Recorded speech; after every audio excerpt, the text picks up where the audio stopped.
Assalamualaikum warahmatullahi ta'ala wabarakatuh. Bismillah wassalatu wassalamu ala rasulillah wa ala alihi wa sahbihi wa man wala. Allahumma la sahla illa ma ja'altahu sahla wa anta taj'alul hazna idha syi'ta sahla. Allahumma ja'alna minas su'ada'il maqbulin wa la taj'alna minal ashqiya'il mardudin. Allahumma salli wa sallim wa barik ala sayyidina Muhammad wa ala alihi wa sahbihi ajma'in walhamdulillahi rabbil alamin amma ba'd. Terima kasih kepada Al-Fadhil Ustaz Mang, seterusnya kepada semua yang terlibat, pihak penganjur, muslimin muslimat, tuan-tuan dan puan-puan, penuntut-penuntut ilmu yang mengikuti pengajian kitab Minhajul Talibin. Semoga semuanya berada dalam perlindungan dan rahmat Allah Subhanahu wa taala. InsyaAllah kita sambung semula pengajian kitab Minhajul Talibin karangan Imam Nawawi. Kita berdoa kepada Allah, kita mengharapkan daripada Allah Subhanahu wa taala agar pengajian kita pada malam ini diberkati oleh Allah Subhanahu wa taala dan agar Allah Subhanahu wa taala membuka pintu ilmu kepada kita dengan kita mempelajari kitab Minhajul Talibin karangan Al-Imam Al-Wali Az-Zahid Al-Abid Al-Alim Al-Imam Zakaria bin Abu Zakaria Yahya bin Sharaf An-Nawawi rahimahullah subhanahu wa ta'ala. Muslimin muslimat yang dirahmati oleh Allah Subhanahu wa ta'ala, katanya yusannul ghuslu li hadiriha. Yusannu maksudnya disunatkan. Ini panggil hukum. Maksudnya kalau kita buat dapat pahala, kalau kita tidak buat tidaklah berdosa. Ataupun maksud sunat di sini adalah perkara yang dituntut oleh syarak agar kita melakukannya. Namun tuntutan ini bukanlah tuntutan yang putus. Disunatkan al-ghuslu, mandi. Biasa dalam kitab fiqh, mandi kita baca dengan perkataan ghusl, baris ghain, baris depan. Kalau basuh kita guna ataupun kita baca ghain baris datang. Begitu penggunaan dalam kitab-kitab fiqh, kebiasaan begitu. Baik. Cuma daripada sudut penggunaan lughah ada perbincangan dia lah. Yusannul ghuslu, disunatkan mandi li hadiriha, bagi orang yang hadirnya al-Jum'ah. Jadi bagi orang yang hadir sembahyang Jumaat, sunat dia mandi. Jadi apa yang kita faham di sini adalah sunat mandi Jumaat adalah untuk orang yang ingin hadir sembahyang Jumaat, tanpa dilihat kepada adakah dia tu wajib sembahyang Jumaat ataupun tidak. Asal kata dia ingin hadir sembahyang Jumaat, maka sunat bagi dia mandi. Jadi orang yang diwajibkan Jumaat tapi dia tidak ingin hadir untuk sembahyang Jumaat, maka tidak disunatkan kepada dia mandi Jumaat. Itu maksud yusannul ghuslu li hadiriha. Di sana ada hadis yang diriwayat oleh Imam Baihaqi dalam kitab Sunan Al-Kubra. Kitab Sunan Al-Kubra adalah kitab yang dikarang oleh Imam Baihaqi, yang mana Imam Baihaqi mengumpul hadis-hadis, khususnya dalil kepada pandangan mazhab Imam Syafi'i itu sendiri. Yang mana dalil dalam kitab Sunan Kubra, kata Imam Baihaqi, Nabi sallallahu alaihi wasallam bersabda, "Man atal jum'ata minar rijali wan nisa falyaghtasil." Sesiapa di kalangan lelaki dan perempuan yang mendatangi sembahyang Jumaat, maka hendaklah dia mandi. Wa man lam ya'tiha falaysa alaihi ghusl. Dan barang siapa yang tidak mendatangi sembahyang Jumaat, dia tidak datang kepada sembahyang Jumaat, tak kira lah dia lelaki ke puan, maka tidak ada atasnya mandi. Maka berpandukan kepada hadis ini, maka ulama mazhab Imam Syafi'i menyebut bahawasanya sunat mandi pada hari Jumaat adalah untuk orang yang hadir sembahyang Jumaat. Berbeza dengan sunat mandi pada hari raya. Sunat mandi pada hari raya adalah kerana hari raya. Bukan kerana ataupun bukan untuk orang yang hadir ataupun bukan kerana nak hadir sembahyang hari raya. Orang tu nak pergi sembahyang raya ataupun tidak, asal kata dia masih lagi hidup pada hari raya, maka sunat dia mandi.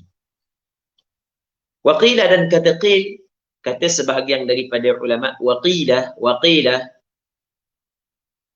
dan kata qil, kata sebahagian daripada ulama, waqila ay waqala ba'dul ulama, itu maksud qila, qil dikatakan, ay qala ba'dul ulama, sebahagian daripada ulama berkata, likulli ahad, maksud dia yusannul ghuslu likulli ahad, disunatkan mandi untuk setiap seorang. Maksudnya ada pandangan yang kedua mengatakan bahawasanya mandi Jumaat bukanlah mandi kerana hadir sembahyang Jumaat, tapi mandi kerana hari Jumaat. Jadi apabila mandi kerana hari Jumaat, maka setiap orang sunat mandi sama ada dia hadir sembahyang Jumaat ataupun tidak. Seterusnya kata dia lagi, wa waktu dan waktu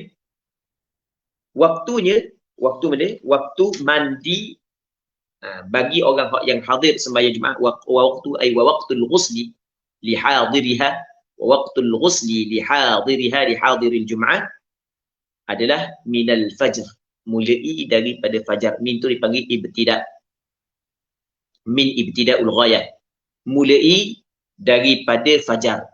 Apabila masuk je subuh, maka masuk dah waktu mandi. Jadi maksudnya, orang bang subuh, masuk dah waktu subuh, pada hari Jumaat, maka masuk dah waktu mandi sunat Jumaat. Bagi orang yang bangun subuh, dia nak mandi sebelum daripada pergi sembahyang subuh, boleh dah dia niat mandi tersebut sebagai mandi sunat Jumaat kerana masuk dah waktu dia. Itu maksud dia, muslimin muslimat yang dirahmati oleh Allah Subhanahu wa taala. Cuma hak lebih afdal adalah wa taqribuhu min dhahabihi afdal, dan taqribuhu mendekatkannya al-ghusl min dhahabihi daripada pergi Jumaat, perginya kembali kepada seorang ai ilal Jumaat, kepada sembahyang Jumaat, itu adalah afdalu, lebih afdal. Maksudnya lebih afdal dia melewatkan mandi ketika dia nak pergi. Jadi ketika dia nak pergi baru dia mandi, waktu lebih afdal. Katanya fa in ajaza tayammama fil asah. Maka jika ajaz, lemahlah ia, lemah daripada mandi. Maksudnya tidak ada air untuk dia mandi sebagai contoh, ataupun dia tidak boleh mandi kerana pada tubuh dia ada cedera. Maka ada tak pengganti kepada mandi? Kalau kita tengok dalam bab lain, Allah Subhanahu wa taala sebut dalam Al-Quranul Karim, falam tajidu ma'an fatayammamu. Maka apabila mereka itu kamu tidak mendapati air, maka hendaklah kamu bertayamum. Jadi orang tu asal ada pada dia mandi wajib. Apabila tidak ada air, maka dia kena bertayamum. Orang tu apabila tak ada air untuk dia berwuduk, maka hendaklah diganti wuduk dia dengan tayamum. Maka dalam masalah orang tidak mempunyai air untuk mandi, adakah boleh dia ganti mandi saat itu dengan tayamum ataupun tidak? Di sini ada perbincangan di kalangan ulama. Sebahagian daripada ulama, yang ini adalah pandangan mu'tamad di dalam mazhab Imam Syafi'i, ketika orang tu tidak mampu mandi, maka hendaklah disunatkan dia ganti dengan tayamum. Itu maksud fa in ajaza tayammama fil asah. Sekiranya dia tidak mampu, maka nescaya hendaklah dia bertayamum mengikut pandangan kaul yang asah. Kalau dia tidak mampu untuk mandi, maka dia bertayamum, ganti daripada mandi. Kalau orang tanya, mandi ni dapat membersihkan tubuh, apakah manfaat tayamum bagi orang yang tidak mampu mandi? Tayamum guna tanah nama tanah. Tanah ni bukan kau bersih, kau kotor. Maka kita jawab lagu mana? Kita jawab masalah tayamum dengan tanah adalah amrun ta'abbudi. Perkara yang ta'abbud. Semata-mata pengabdian kita kepada Allah Subhanahu wa taala. Sebab itulah kita dapati orang yang berjunub ketika mana diwajibkan dia mandi, tiba-tiba tidak ada air, maka dia kena ganti dengan tanah. Jadi kalau ketika berjunub, mungkin berjunub kerana jimok kadang mungkin peluh ketika tu tubuh pun bau busuk. Baik, tak ada air, tetap diperintah untuk dia bertayamum. Jadi apabila kita jangan melihat, kita kena ingat bahawasanya agama ini bukanlah melalui logik akal. Kalau melalui logik akal, maka setiap benda yang diterima oleh akal itu adalah agama. Setiap yang menyalahi akal kita, maka itu bukan agama. Sebenarnya bukan begitu. Agama adalah berdasarkan kepada dua wahyu. Agama adalah berdasarkan kepada dua wahyu. Oleh kerana dalam agama kita ada menyebut bahawasanya tayamum sebagai ganti kepada mandi wajib, maka dia kiaskan juga tayamum ganti kepada mandi sunat. Sebab itulah mengikut pandangan mu'tamad adalah fa in ajaza tayammama fil asah. Baik. Kita sekarang ni sebenarnya kita bincang berkenaan dengan perkara-perkara yang berkait dengan Jumaat. Maka pengarang kita sambil-sambil duk cerita dah tentang ataupun sunat mandi pada hari Jumaat. Dia nak cerita juga ada lagi sunat-sunat mandi dalam bab-bab lain. Katanya wa minal masnun, daripada wa minal masnun ay wa minal ghuslil masnun, dan sebahagian ataupun setengah min tu min panggil min litab'id, makna sebahagian. Dan antara mandi yang disunatkan adalah ghuslul Eid, mandi pada hari raya. Ghuslul Eid, mandi pada hari raya. Dah kira lah hari raya haji ke, hari raya puasa ke, sunat mandi. Cuma macam kita kata tadi, sunat mandi pada hari raya adalah kerana hari raya, bukan kerana hadir sembahyang hari raya. Dengan maksud orang tu nak hadir ke ataupun tak mau hadir sembahyang raya ke, tetap sunat dia mandi. Wal kusuf, dan mandi gerhana. Sama ada gerhana matahari ataupun gerhana bulan. Di gerhana dua, gerhana matahari, gerhana bulan. Sunat kita mandi. Apabila gerhana, sunat kita mandi. Lepas tu baru kita pergi sembahyang.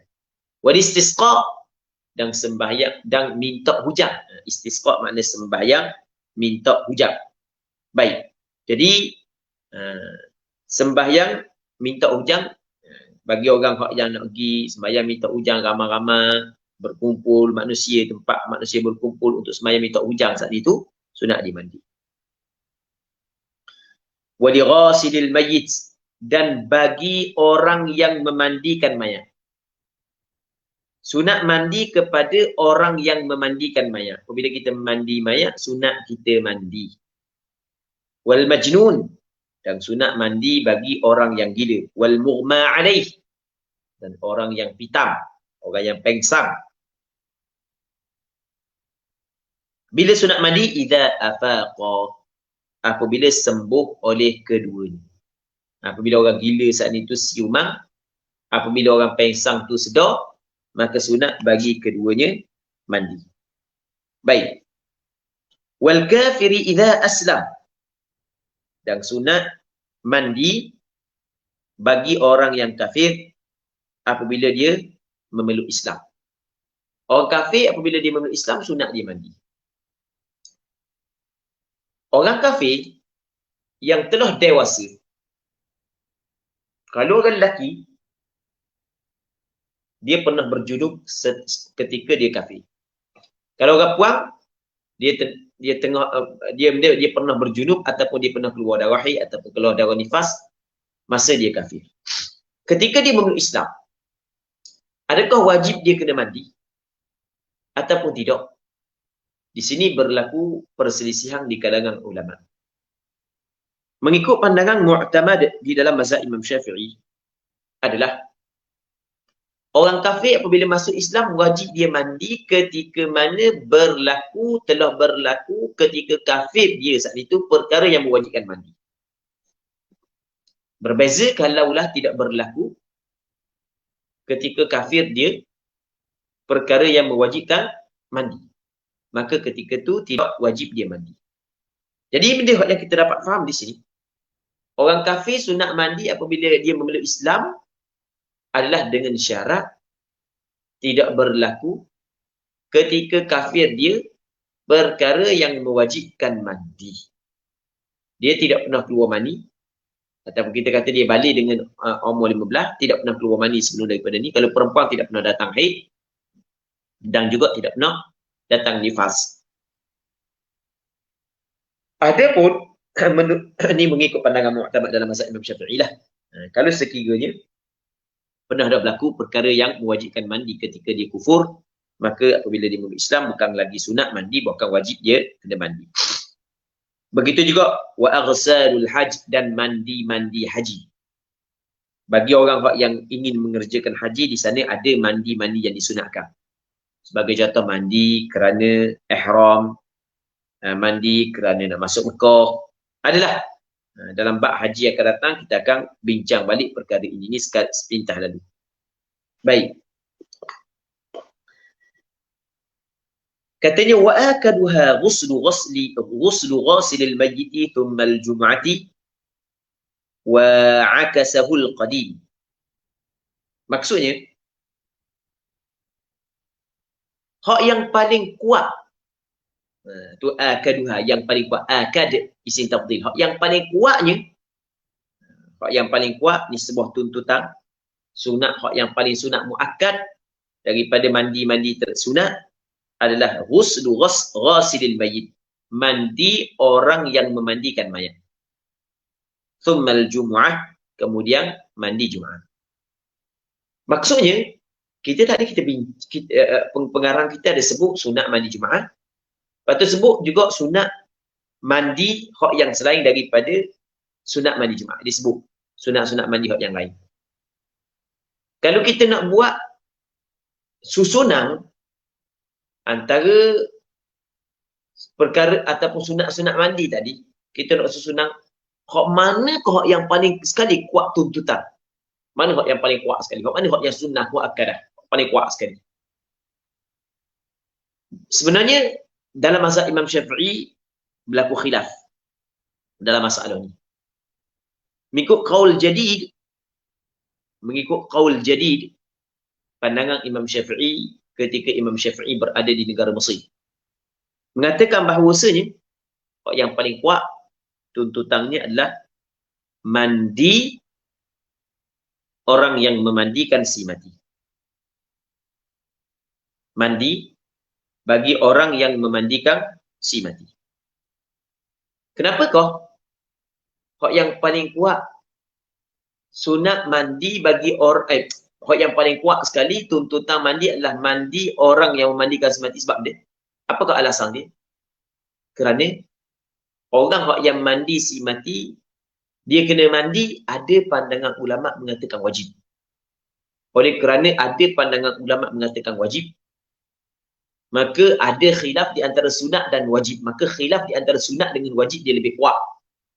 Dia lebih kuat. Dia kalau misalnya benda ni khilaf di antara sunat ke harus, ni pula sunat ke wajib, maka khilaf di antara sunat dengan wajib itu adalah lebih kuat berbanding dengan khilaf di antara sunat ke harus.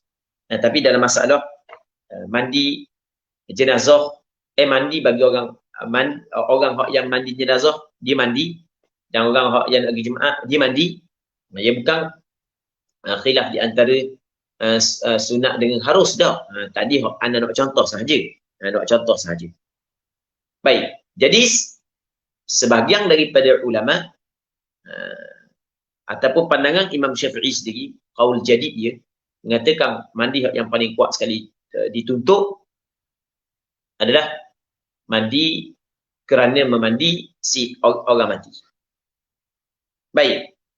Summal Jum'ati, kemudian baru Jumaat. Jumaat jatuh nombor 2. Tetapi wa'akasahul qadim, dan telah mengakas akan dia oleh kaul yang qadim. Jadi mengikut qaul qadim akas sebalik.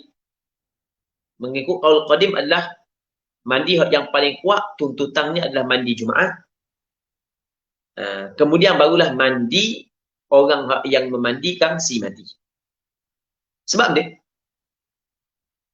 Sebab qaul qadim dia melihat kepada dalil. Yang mana kalau dilihat kepada dalil, dalil kepada tuntutan mandi si mati, tuntutan mandi kepada si mati, dia tidak sebanyak dalil tuntutan mandi pada hari Jumaat. Tuntutan mandi pada hari Jumaat, hadis-hadis yang datang dalam hadis-hadis yang datang menyatakan tuntutan mandi pada hari Jumaat lebih sahih dan lebih banyak berbanding dengan hadis yang datang pada menyatakan tuntutan mandi bagi orang yang memandikan si mati. Bahkan ada sebahagian daripada ulama mengatakan tuntutan mandi kepada orang yang memandikan si mati tidak ada sandaran daripada hadis yang sahih. Atas pandangan sebahagian daripada ulama. Okey, cuba kita tengok. Qultu, berkata oleh aku Imam Nawawi, al-qadim huna adhhar. Qaul qadim di sini adalah lebih kuat. Lebih kuat sebenarnya. Dan warajjahahul aktsarun, dan telah menterjih dan telah menguatkan dia akan al-qadim di sini oleh al-aktsarun, oleh ramai di kalangan ulama. Ramai di kalangan ulama dia menterjihkan qaul qadim. Maksudnya tuntutan lebih kuat adalah sunat mandi untuk orang yang hadir sembahyang Jumaat. Wa ahadithuhu sahihatun katsirah, dan hadis-hadisnya, hadis bagi al-qadim, pandangan al-qadim di sini sahih banyak. Hadis-hadis dia sahih dan banyak. Wa laysa lil jadidi hadithun sahihun wallahu a'lam. Dan tidak ada bagi qaul jadid hadis yang sahih, wallahu a'lam. Jadi kata Imam Nawawi, qaul jadid yang mengatakan lebih kuat tuntutan mandi kepada orang yang mandi si mati, dia tidak ada hadis yang sahih yang boleh dijadikan sandaran. Tetapi kita kena ingat, muslimin muslimat yang dirahmati oleh Allah Subhanahu wa taala, dalam pengajian ilmu hadis, bagi orang yang mendalami ilmu hadis, dia tahulah masalah ni. Dalam pengajian ilmu hadis ataupun dalam penilaian ilmu hadis, adakala hadis itu disepakati oleh ulama bahawa dia adalah hadis sahih. Adakala hadis itu disepakati oleh ulama adalah hadis dhaif. Dan ada juga hadis yang ulama berbeza pandangan. Adakah dia sahih ataupun dhaif? Antaranya adalah hadis tuntutan mandi kepada orang yang memandikan si mati. Di sini ada sebahagian daripada ulama tidak menilai sebagai hadis sahih. Namun ada sebahagian yang lain menilai sebagai hadis sahih. Imam Nawawi mengikut pandangan dia dalam masalah ni, dia kata pandangan qaul jadid tidak ada hadis yang sahih yang boleh dijadikan sandaran. Sedangkan qaul qadim mempunyai banyak hadis yang sahih yang dijadikan sandaran. Maka hak yang mempunyai hadis sahih yang banyak yang dijadikan sandaran tentang hukum ni adalah pasti adalah lebih kuat tuntutan berbanding dengan perkara yang tidak mempunyai sandaran daripada hadis yang sahih. Baik. Muslimin muslimat yang dirahmati oleh Allah Subhanahu wa taala. Seterusnya katanya, dan sunat juga at-tabkiru ilaiha. Apa makna tabkir? Giawalah. Itu makna tabkir. Tabkir ni giawa. Sunat giawa kepada sembahyang Jumaat. Sunat ni bagi makmumah, tidak bagi imam. Manakala imam, sunat dia pergi lewat sikit. Kerana begitu hak yang dilakukan oleh Rasulullah dan Khulafaur Rashidun. Baik. Sunat giawa. Kerana dia sunat giawa, kerana kelebihan pagi awal ni dia tidak sama dengan kelebihan pergi lewat. Di sana ada hadis yang dikeluarkan oleh Imam Bukhari dan Muslim dalam kitab sahihnya. Kata Nabi sallallahu alaihi wasallam, "Ala kulli babin min abwabil masjid malaikatun yaktubuna al-awwal fal-awwal." Berada pada setiap pintu daripada pintu-pintu masjid. Setiap pintu masjid saat itu ada malaikat, para malaikat hak yang menulis al-awwal fal-awwal. Orang hak yang pertama kemudian orang yang pertama. Siapa hak yang siapa awal? Malaikat tulis. Sebab apa malaikat tulis? Kerana golongan ini adalah golongan yang mulia. Golongan ini adalah golongan yang mulia. Maka kata Nabi sallallahu alaihi wasallam, "Wa man ightasala yawmal jum'ati ghusla al-janabati thumma raha fi as-sa'ati al-ula fa ka'annama qarraba badana." Ini yang disebut oleh Rasulullah. Sesiapa yang mandi pada hari Jumaat seperti mandi berjunub, seperti mandi wajib, maka kemudian dia pergi kepada sembahyang Jumaat pada mana masa yang pertama, fa ka'annama qarraba badana, seolah-olah dia telah mengorbankan seekor unta. Korban seekor unta kalau pergi awal pagi. Kalau pergi saat yang pertama, masa yang pertama. Pergi pada masa yang kedua seperti dia mengorbankan seekor lembu. Pergi kepada masa yang ketiga seperti dia mengorbankan seekor kibas yang bertanduk. Pergi pada masa yang keempat, maka seolah-olah dia mengorbankan hanya seekor ayam.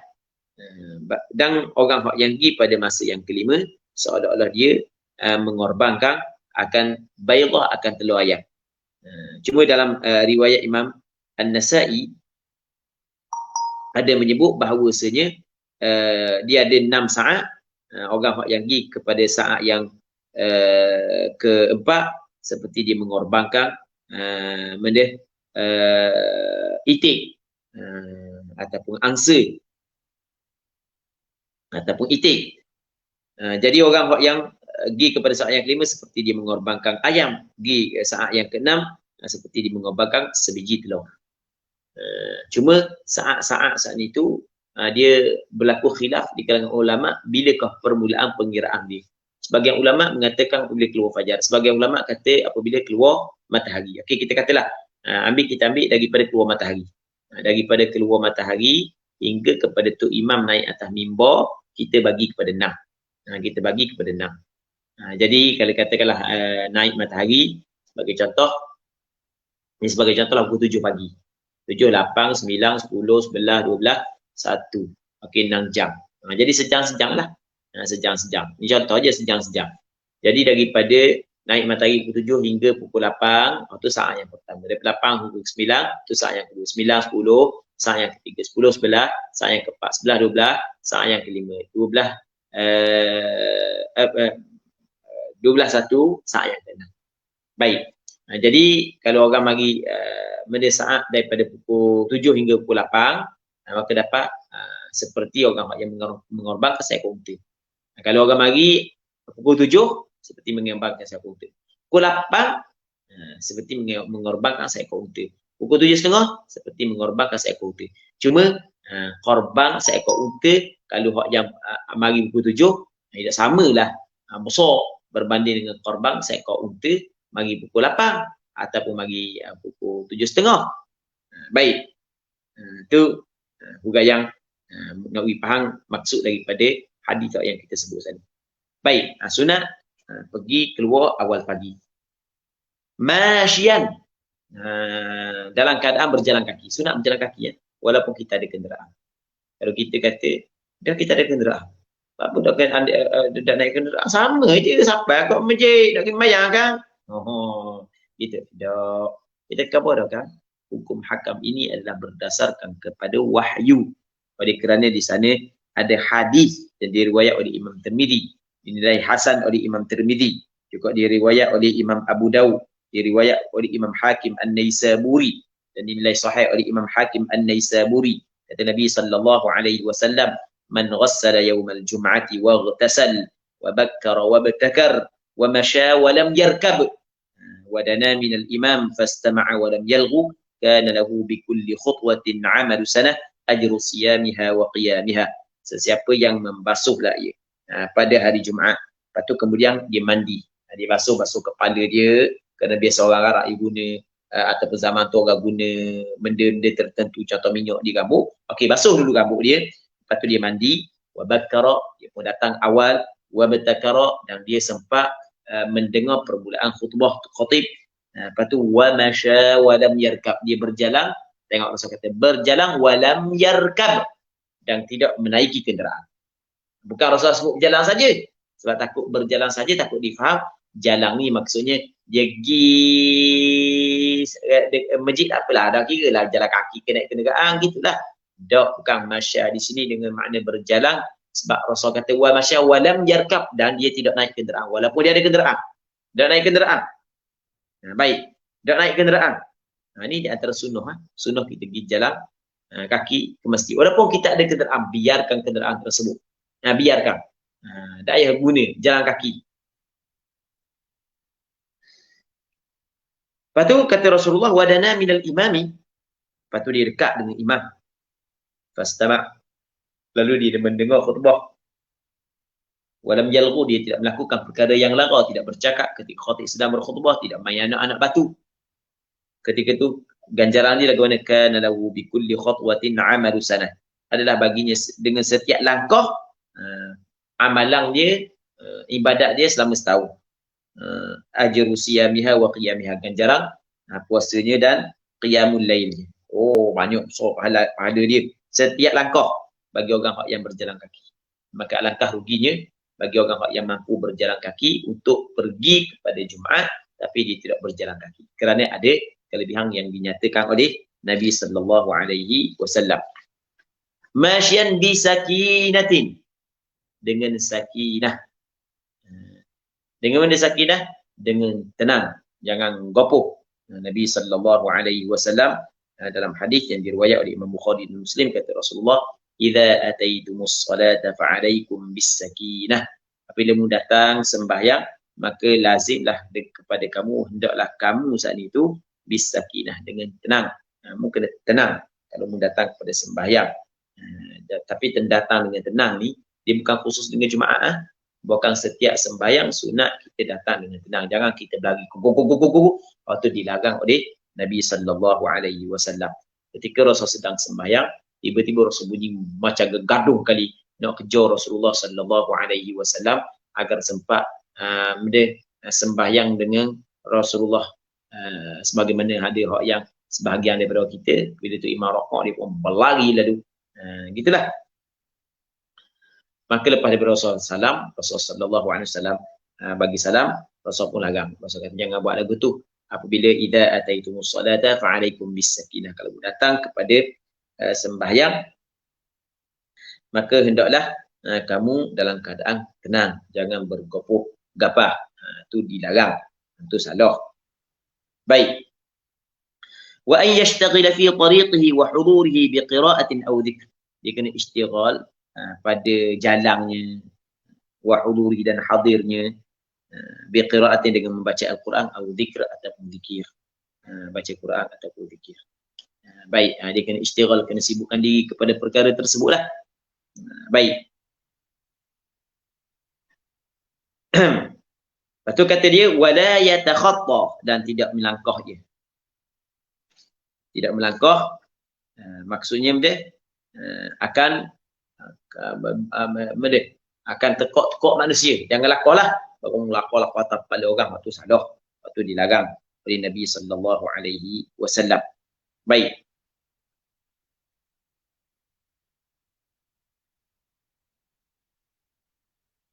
Katanya wa an yatazayyana bi ahsani thiyabihi.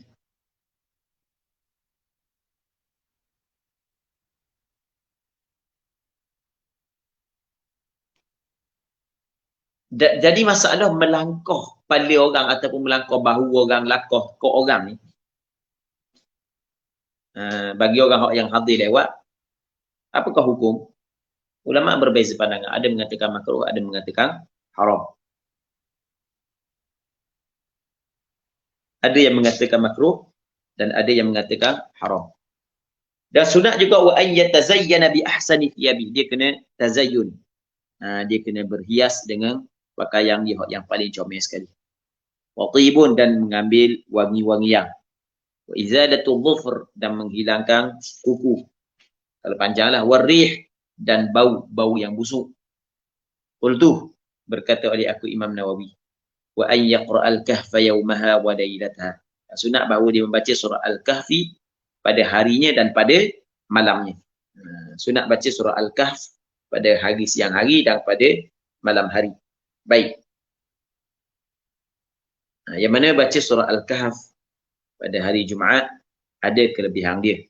Sebagaimana yang disebut oleh Nabi sallallahu alaihi wasallam, kata Nabi sallallahu alaihi wasallam, man qara al-kahf fi yaumil jum'ah adha'a lahu minan nuri ma bainal jum'atain. Siapa yang membaca surah Al-Kahf pada hari Jumaat, maka surah Al-Kahf itu akan menerangi kepadanya, menerangi dengan cahaya kepadanya di antara dua Jumaat.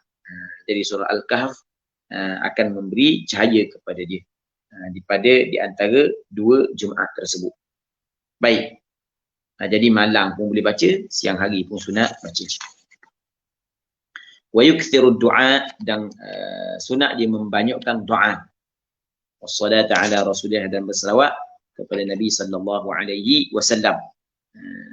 Rasulullah sallallahu alaihi wasallam dalam hadis yang diriwayatkan oleh Imam Abu Daud, Rasulullah sebut, inna min afdali ayyamikum yaumal jum'ah. Sesungguhnya antara seafdal hari kamu adalah pada hari Jumaat. Maka fa'akthiru alayya minas salati fi, maka hendaklah kamu memperbanyakkan berselawat kepada aku pada hari Jumaat. Fa inna salatakum ma'rudatun alai, maka sesungguhnya sembahyang kamu akan dibentangkan kepada aku. Baik.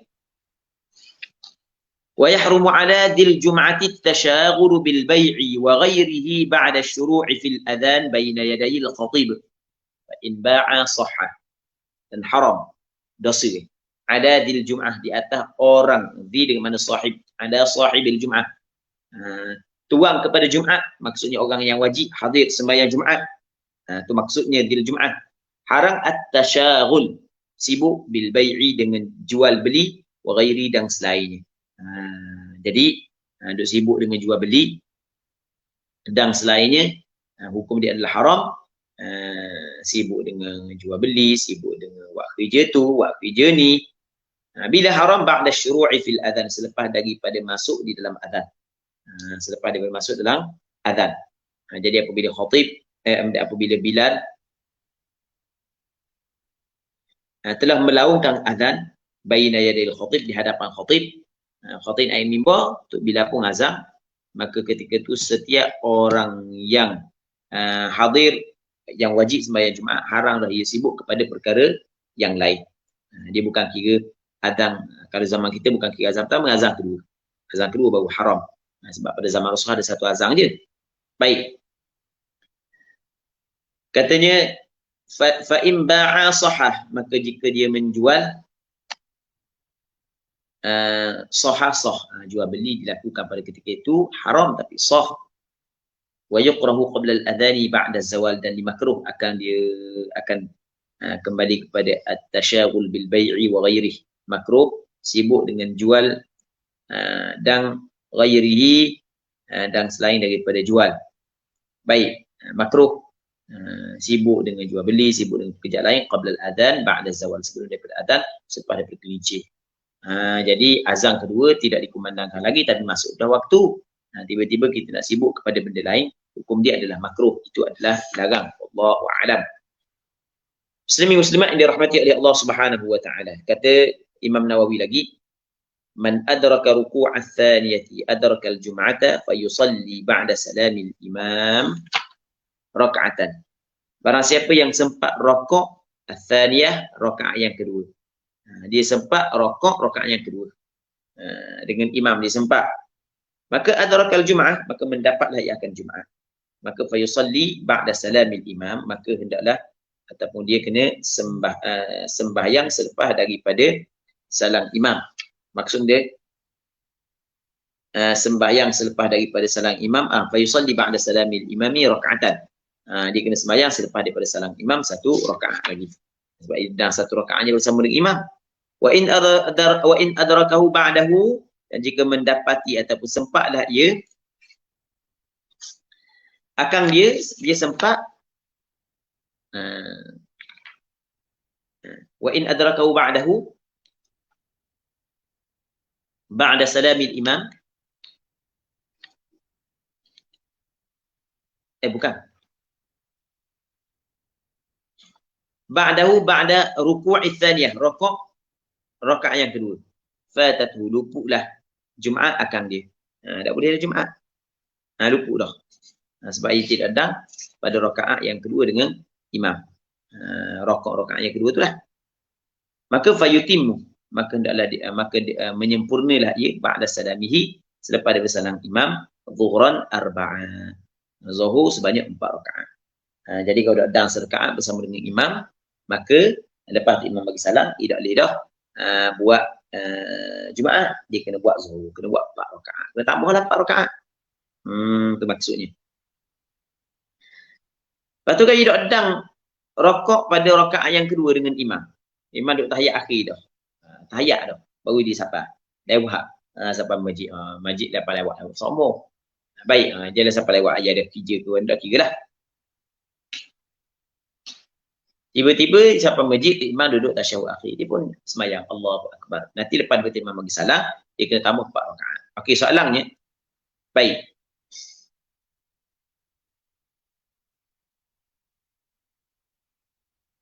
Ketika dia nak semayang saat itu, ni soalan. Ketika dia nak semayang saat itu, adakah dia niat Jumaat ataupun niat Zuhur? Kata ulama, kena niat Jumaat. Bukan kena niat Zuhur. Dan apa niat Jumaat sedangkan dia dah dalam 1 rakaat? Tapi semayang tu kena buat Zuhur sebab dia. Sebab gini. Sebab takut ada kemungkinan ataupun takut tu imam saat itu tersilap sehingga tu imam kena tambah 1 rakaat lagi. Jadi masih lagi ada harapan. Maksudnya masih lagi dia menanti-nanti, mungkin ada harapan untuk dia sempat 1 rakaat bersama dengan imam ketika imam tersilap. Baik.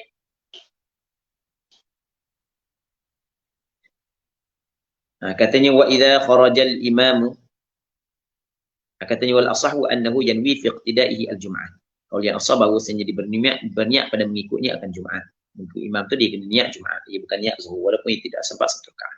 Wa idza kharajal imam, apabila keluar oleh imam minal jum'ati, daripada sembahyang Jumaat, atau ghairiha, atau selain daripada Jumaat, bi hadatsin aw ghairihi, dengan sebab berhadas ataupun selain daripada berhadas, jazal istikhlaf, harus menuntut ganti fil azhar, mengikut kaul al-azhar. Baik.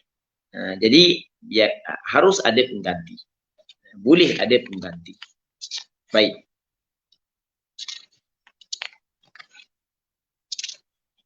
Jadi Tok Imam batal sembahyang, maka Tok Imam tariklah seorang makmum sebagai pengganti dia. Itu mana istikhlaf. Wallahu a'lam. Fil azhar. Katanya wala yastakhlifu lil jum'ati illa muqtadiyan bihi qabla hadathi. Okey, untuk malam ni kita berhenti sini dulu sebab kita nak jawab soalan. Allah Subhanahu wa ta'ala a'la wa a'lam. Sallallahu ala sayyidina Muhammad wa ala alihi wa sahbihi ajma'in. Walhamdulillahi rabbil alamin. Alhamdulillah, terima kasih diucapkan kepada Al-Fadhil Ustaz di atas penyampaian talaki online kita pada malam ini, iaitu kali pertama pada tahun 2022. Jadi malam ni Ustaz tak ada soalan Ustaz. Okey, tak apa. Kita tengok malam esok pula. InsyaAllah malam esok ada soalan tu. InsyaAllah. Setakat ni tak ada soalan.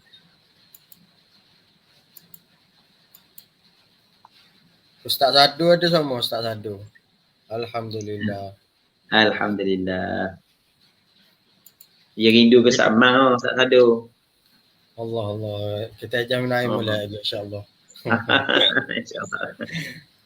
Jadi terima kasih kepada Al-Fadhil Ustaz di atas penyampaian talaki online untuk Abu Muaz Khairul Azwam. Wa iyyakum.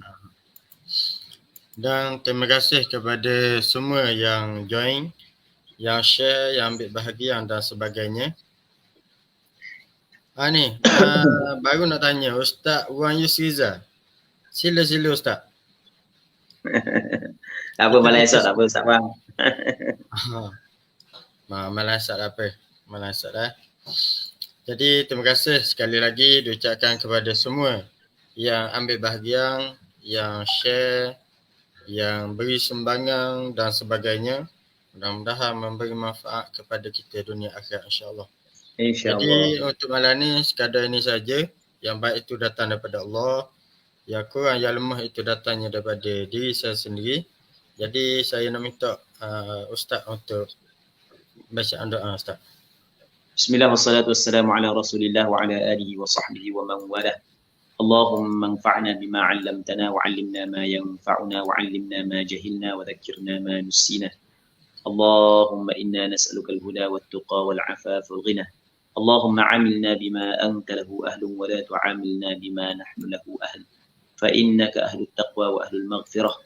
اللهم عاملنا بما أنت له أهل ولا تعاملنا بما نحن له أهل، فإنك أهل التقوى وأهل المغفرة.